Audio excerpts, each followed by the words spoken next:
brain is the most powerful weapon in the world.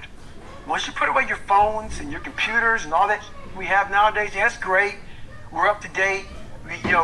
But your brain is the only thing you have when you're going through depression, when you're going through hard times, when you're going through death. Real life, you can't Google that, man.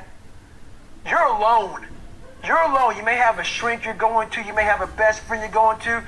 But there's 24 hours in a day where you're alone in this brain. And your brain is talking to you in all kind of ways.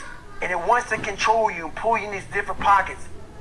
If you can't control your own brain and your brain controls you, you got to tell your brain where you want to go and how you want to go and how you want to get there. You got to control it. If not, it's over.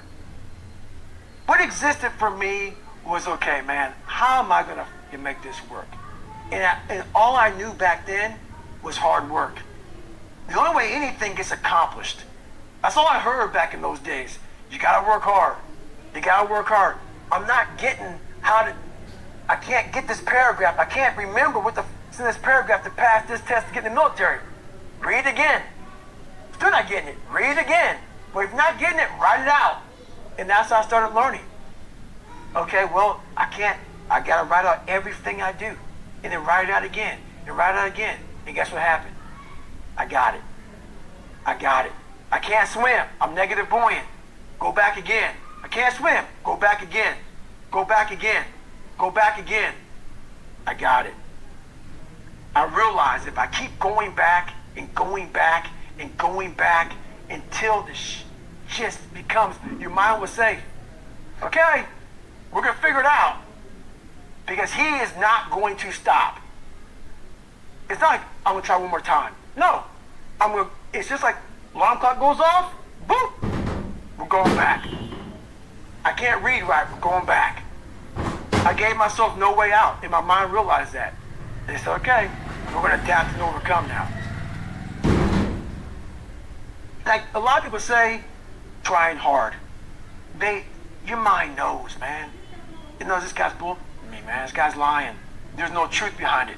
When I was in Navy SEAL training, people go, how were you there for 18 months?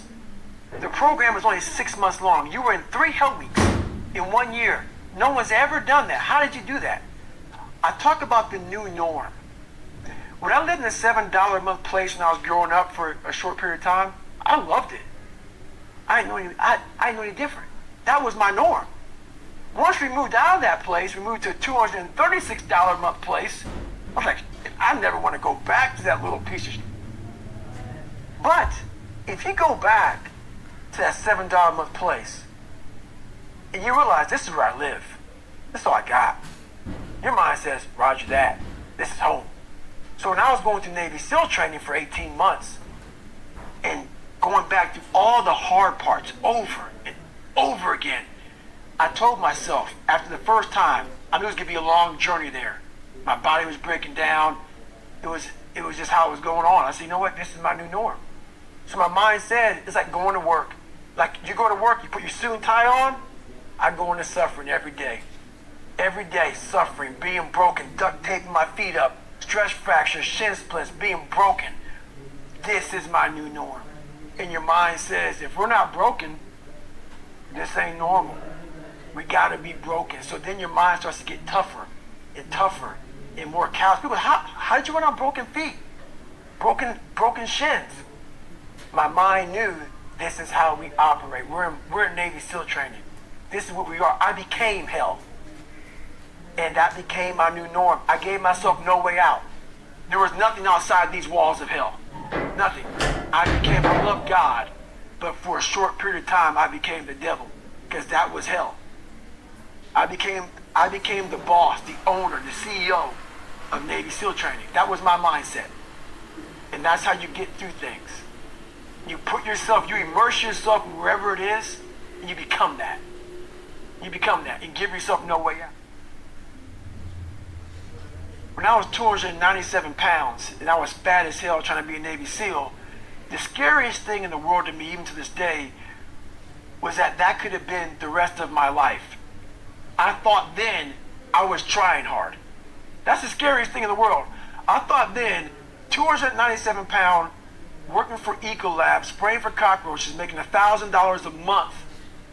I thought that was me at my 100% potential. Come to find out, a few years later, I wasn't anywhere near that. 106 pounds less, graduated Navy SEAL training, went on to do all these other things. Looking back on that, that was me trying hard. That's why people got to understand what is in us. We have no idea until we start trying hard. And I mean really trying hard, where you're obsessed with, hey, this is my new norm. My new norm is that, wow, this isn't always fun. It's not always meant to be fun. And that's when you know you're trying hard. People hear my story and think this guy's sadistic. I realize how the brain works. I figured out how the brain works.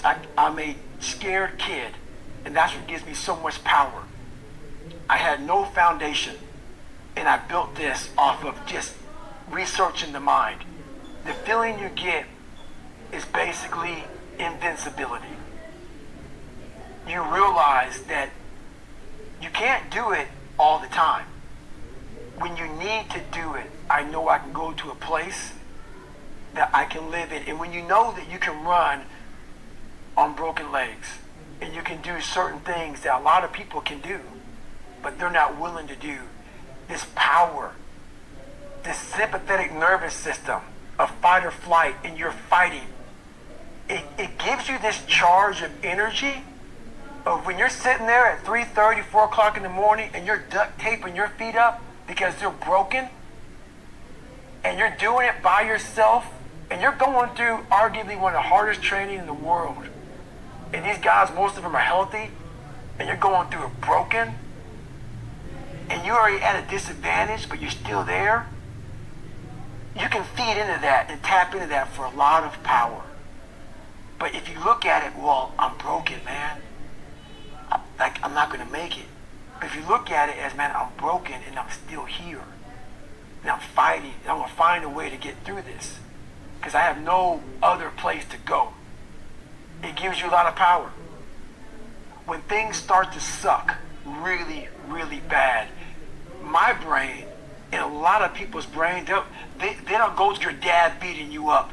Your brain says, we gotta get out of here. This is miserable.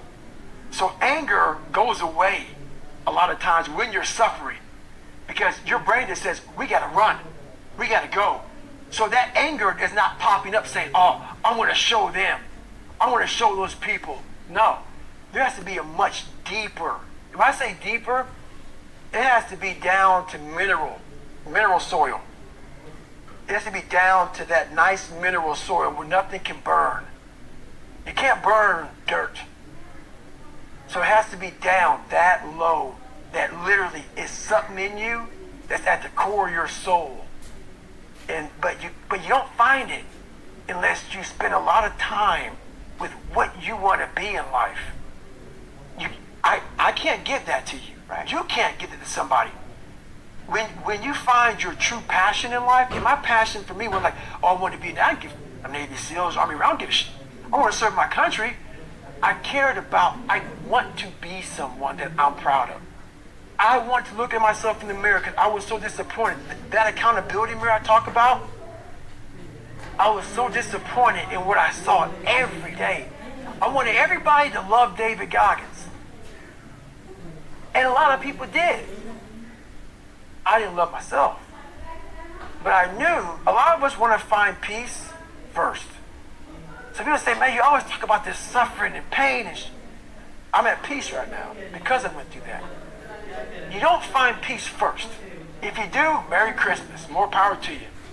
More power to you. I found peace on the opposite end of finding myself. And no one really finds himself without going through trials, tribulations, suffering, accountability. And accountability is suffering. Being accountable every day for doing right for yourself, for the people next to you, it's miserable. It's hard. So, even the smallest details.